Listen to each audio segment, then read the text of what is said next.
Shalom. So in this tutorial I will be showing you all how to sew on fringes. So first what you want to do is go ahead and take your fringe trim and place it at a side seam of your garment or your skirt, dress, whatever you're sewing these fringes onto. You always want to start on the side seam because you don't want to have the seam of the fringe to be like right in the middle of your shirt, for example. When I sew on my fringes, I like to sew with a ribbon of blue and the fringe at the same time. So you'll just go ahead and place your ribbon of blue on top of the fringe, and just make sure that the placement is nice. I like to have a little bit of the rib of the fringe showing at the top. So I go ahead and place my ribbon of blue on top of the fringe, and then I'm going to show you how to sew it on using two straight lines of sewing. So as you can see, my presser foot is down and I'm about to begin sewing the bottom edge of the ribbon of blue. I found that sewing the bottom edge of the ribbon of blue, it makes it easier in the long run. It pretty much stays in place when you sew the bottom edge of the ribbon of blue first. So I'm going to go ahead and just start sewing that bottom edge of the ribbon of blue. And I'm just doing straight stitches here. So as you can see, some of the fringe got caught up underneath the presser foot. So what I'm going to do is go ahead and move that out of the way and readjust my fabric, my fringes, and my ribbon of blue, and start from the beginning. If you find yourself in the same predicament, it's okay to start over. Just be patient and it'll all come together.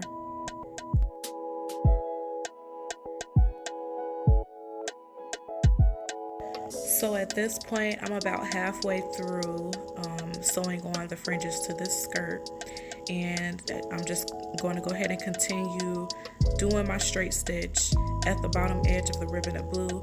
You do want to sew as close as possible to that bottom edge, and of course take your time if you're not really too experienced with sewing. Just go ahead and continue to sew as close as possible to the bottom edge of that ribbon until you have met at the beginning.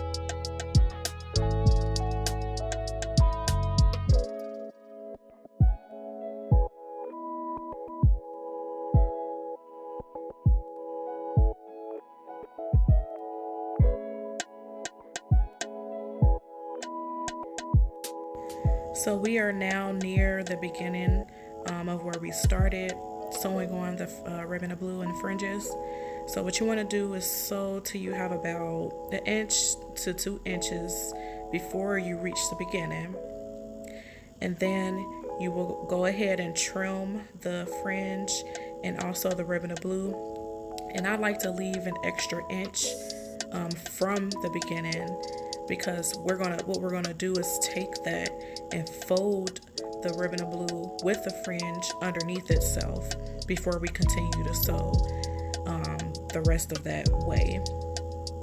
So as you can see, I'm just straightening out the fringes, just adjusting everything. I want to make sure everything is neat, and I'm going to go ahead and fold under the fringe with the ribbon of blue, and you want to go ahead and just place it down on top of that beginning.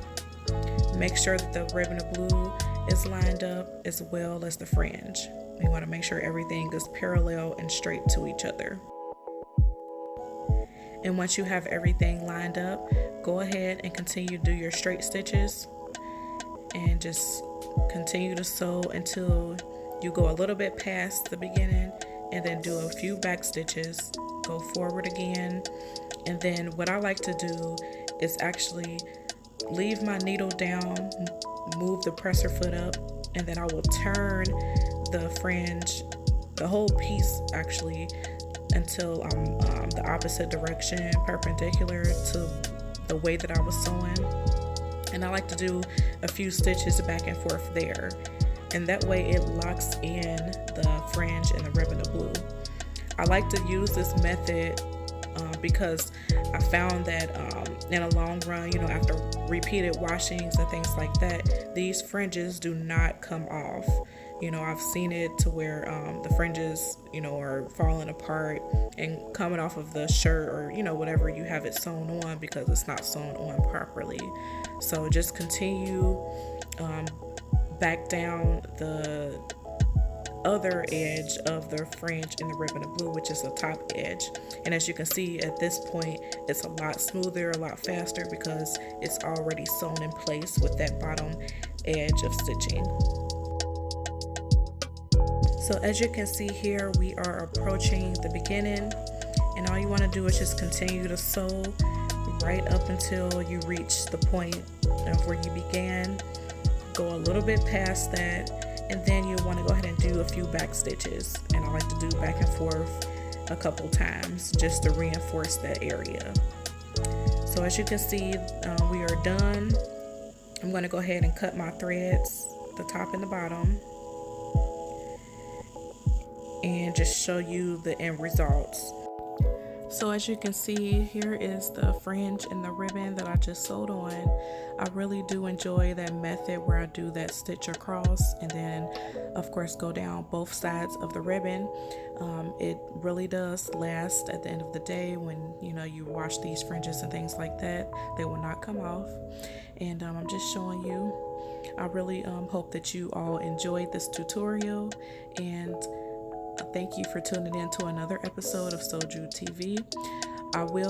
This most likely is the last episode for my Numbers 1538 series, and next I will be getting into the sewing tutorials. Again, I made these fringes using a spool of ribbon, and if you want to see that tutorial on how to make these fringes using this ribbon, you can click here on the iCard above. And once again, I just want to thank you all for tuning in to another episode. And with that, I say shalom.